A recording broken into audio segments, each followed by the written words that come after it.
I often wonder, what is my Judaism? Where do I fit in? Do I define myself based on denomination, on synagogue affiliation, or on the challenges I pose or face as a female rabbi? I keep Shabbat, but some would say not enough, while others would say too strictly. I keep kosher, though some would call the cheese I buy unkosher, and others would question whether eating vegetarian in unhechshered restaurants is still keeping kashrut. I am an observant woman who prays, but without a kippah on my head, and sometimes less than 3 times a day. I am egalitarian, and I find beauty in female-specific laws and observances that can sometimes polarize genders. So how do I fit in? What is my Judaism? I've always known I was Jewish. I find meaning in prayer and the rituals of Shabbat and holidays. Celebrating Jewish traditions in our family unfolded a map, a calendar, and a moral compass. Gathering weekly for Shabbat dinners, 4 generations of our family, saying blessings, dipping chips in guacamole, and reflecting on a week apart while seated together. I identify as Jewish because I see people as made in the image of God, and because I want to ease and enrich their way in the world.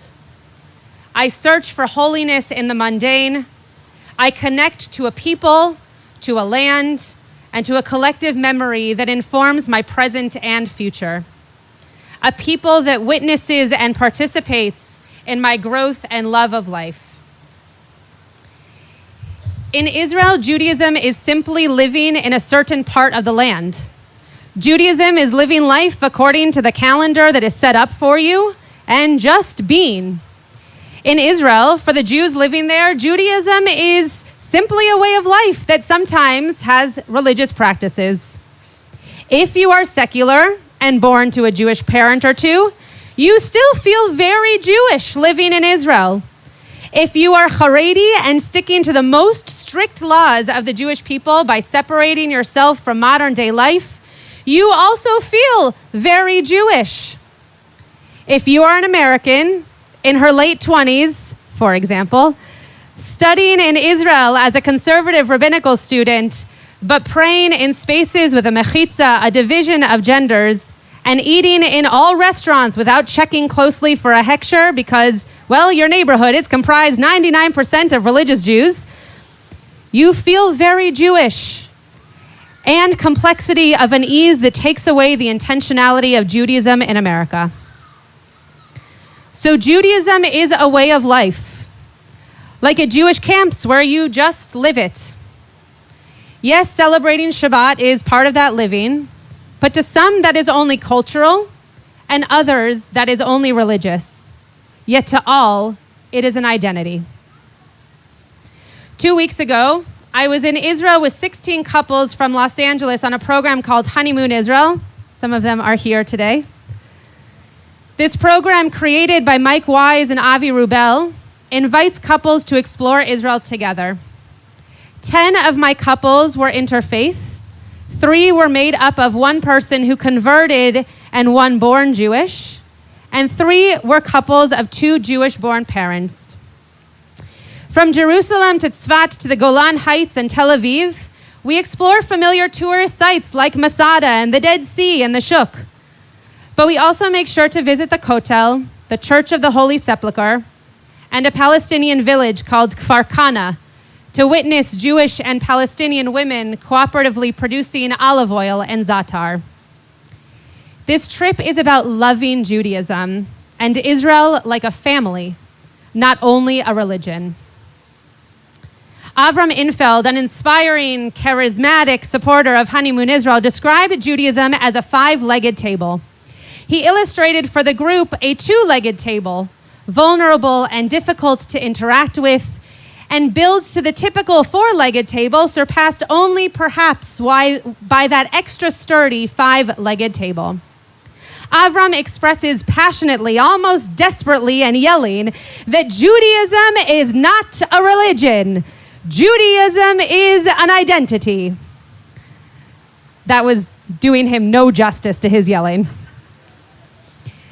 The 5 legs of the table of Jewish identity for Avram are memory, family, covenant, Israel, the land and the state, and Hebrew. He knows we will each feel more connected to some of these legs than others, but that as a community, we cannot be narrowly defined. Like a 1 or 2-legged table, we'd likely fall over.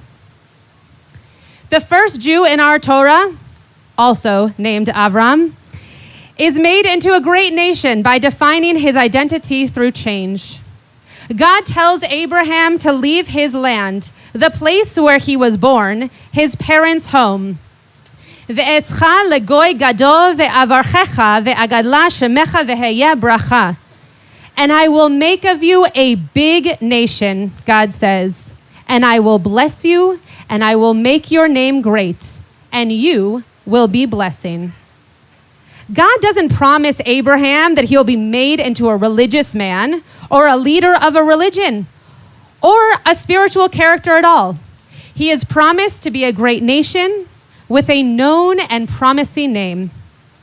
Now, this is the beginning of Abraham's journey, and he becomes Jewish through covenant, connected to one God, upholding certain values and standards. A covenant that promised land and prosperity, a place to live and to create Jewish family. Yes, God is central to the covenant, and so you might say, well, the first Jew, Abraham, of course he had religion. However, it seems that Abraham was connected to God through action, through family connection, through taking care of those in need and feeding the hungry, not finding a shul to pray in. When Honeymoon Israel visited Yad Vashem, an important foundational location for this trip that's meaning to congeal a sense of Jewish family, I was struck by the known moments, known photographs, known rooms that still make me emotional. I always feel a bit like an imposter, giving voice to the Holocaust when I know of no family members of my own who suffered, nor am I old enough to be a primary source of memory. Every return visit surprises me with new discoveries and emotions. But now I watched my group have profound emotional moments.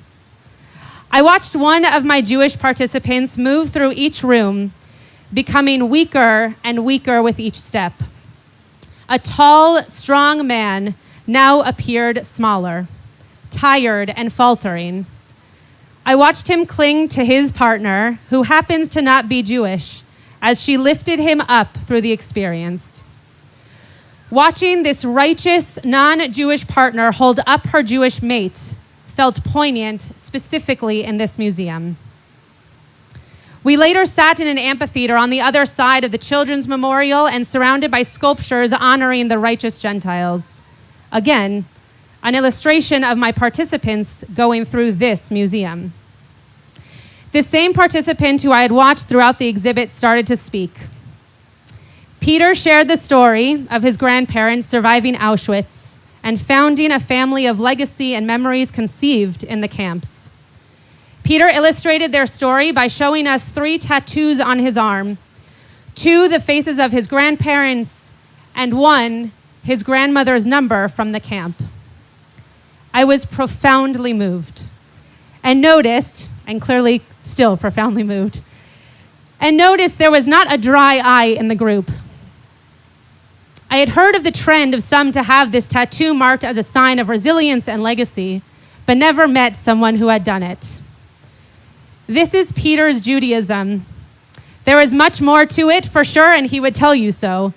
But this story, this legacy, these images that he wears as armor to his identity is Judaism.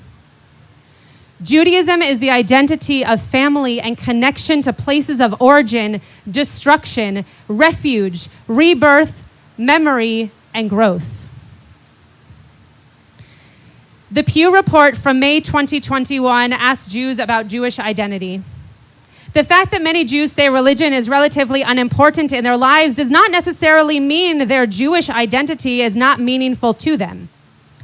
3/4 of US Jews say that being Jewish is either very important or somewhat important in their lives. To US Jews, being Jewish is about many things. 3/4 say remembering the Holocaust. Say leading an ethical, moral life is essential. They name working for justice and equality in society as essential, and name being intellectually curious as essential to being Jewish. Half of US Jews say continuing family tradition is essential, and 45% say caring about Israel is essential. Now, this doesn't mean that religion is not important or that the boundaries that observance provides does not grow one's identity. This means that Judaism is more than just a religion. It is self and communal consciousness, an intentional family, unique foundational morality tales. It is going to a Shiva call, but not necessarily needing there to be a minyan. It is choosing to give your children Jewish names rooted in ancestral memory and legacy. Judaism is an identity that if we ascribe to it, we are built up in the intentionality, the direction, the meaning that certain practices and rituals can bring to the person we wish to be in our world. Avram spoke to us about conversion and how we should truly be calling new members of the Jewish community adopted. They are brought into a family through a process, and we choose to bring them in as one of us. Honeymoon Israel is this trip about building Jewish family, not just the nuclear family you go home to, but the general family of community and relatable identity. My friend and colleague, Rabbi at Ikar, Rabbi David Kasher, introduced me to a teaching by Rabbi Tzadok HaKohen that says, Ikar Yahadut, the essence of Judaism, Bekriyat Shem Yisrael, is identifying yourself as Israel, calling yourself Jewish. If someone has only this merit, he says, that they call themselves Israel, that is enough. Now, I disagree with that this is enough. For someone to commit to a people, to a family, to an identity, it's not just enough to say, I am Jewish. But it speaks to our ability to design and rediscover what our individual Judaism is over and over. As long as we call ourselves Jewish, we are Jewish. And the definition is up to each of us alone. So Judaism can be art and food and music for one person, and following the laws of Torah, daily readings from the Talmud, and regular praying for another. And for someone else, it could be a combination of both. But then what about Queen Esther? The story of Purim centers around her heroism as a secret Jew. And yet her secret identity was so strong that she saved all of Israel. At the beginning of the Megillah, we learned that Esther's name is Hadassah. So why do we call her Esther? In the Talmud, Rabbi Yehuda says because she concealed the truth about herself. The name Esther comes from the same root as conceal, defining her characteristic as a hidden Jew in order to save her people. A similar story is found in the book of Ruth, maybe the most quintessential of our adoption stories. Ruth tells her mother-in-law, a Jew, Ki el asher telechi elech, uva asher talini alin, amech ami, ve'elohayich Elohai. Where you go, I will go. Where you dwell, I will dwell. Because your people will be my people, and your God will be my God. Ruth self-identifies by her actions. She'll stay with Naomi and be in relationship with Naomi's God. She is the great-grandmother of the most celebrated Jewish king, David, and matriarch to the awaited Messiah. Esther concealed her identity wisely and to good effect. Ruth never declared her identity and yet continued living it to noble effect. Both Jewish women who have strongly changed our people's narrative as Jews. One of the days of this trip, we venture into the old city. We're immersed in ancient stone, ancient buildings, often ancient-looking clothing, and for some, ancient practices. Touring the old city is always magical because of the nooks and crannies threading between modern life and history. We come to see the Christian quarter and the Jewish quarter. Surprisingly, the Christian quarter, for me, is often the most powerful part of this trip. Here we are, in the streets of the old city, a part of Jerusalem that I find so holy and meaningful. And yet, so can people of Christian and Muslim and other faiths. My identity is not shaken by this day. In fact, I think it is strengthened in what it means to be part of the Jewish family. Before entering the Church of the Holy Sepulchre, our guide Ishai asked that we be as quiet as possible because some people save every penny of their lives for just a few hours in this place. More than half of our group grew up with a natural connection to this church. One participant in particular walked around taking pictures and videos of every single inch of this holy site, Jewish partner in hand, as he walked around in awe of what he was feeling and experiencing. It's hard to put into words the awe that I could see on his face, that pull towards a feeling of being in a holy place and never expecting to feel this connected. It made me very emotional. Watching him touch these holy artifacts, taking pictures of monuments, videotaping explanations, all while his Jewish partner supported every ounce of his curiosity and his amazement. My Jewish identity was enhanced and fulfilled watching Eric experience his own spiritual awakening. Whether he and his wife recognized it or not in that moment, it was a moment of partnership and connection that enhanced their family, their growing connection to what it means to have a Jewish family. Opening up each other's hearts to connection, to showing each other what it means to have an identity that is separate and joined. Judaism is an identity that is constantly growing for each of us. It is shaped by where we are, who we love, what we are doing in our lives, and what we find meaningful. I am a rabbi at Temple Beth. I am part of a Jewish family. My parents, born to Jewish parents, passed down memory, ritual, and custom to us. My Judaism today is not my Judaism of last year and will hopefully grow and explore into next year. Rabbi Kasher taught a powerful piece of Torah recently where he shared with us the Hebrew word for identity, zehut. He taught that Eliezer ben Yehuda, when creating the modern Hebrew language, needed a word for identity since there wasn't yet one from the rabbis or from our Torah. So he crafted the word zehut, a conjunction of two words, ze, meaning this, and ut, a suffix meaning nis, like oneness. Therefore, zehut means thisness and is used as a term for identity. Thisness is a term for identity.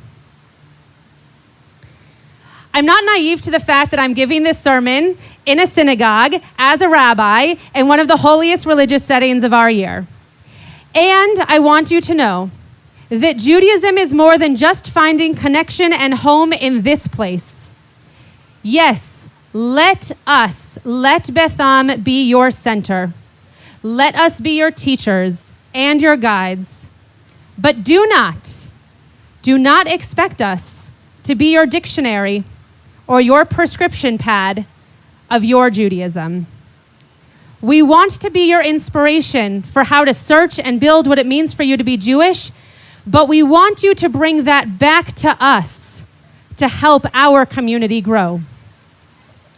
Our thisness is who we are. Is it chicken soup when you're sick?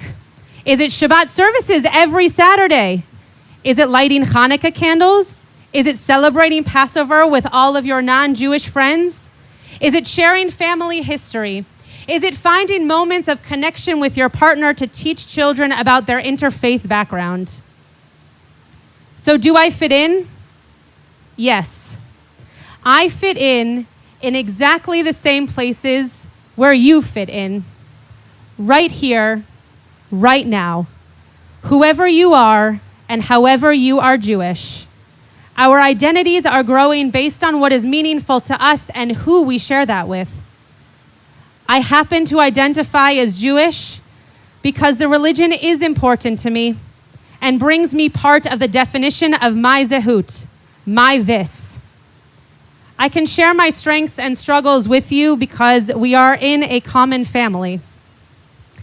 But now I want you to think, what is your Judaism? What is your identity? What is this for you?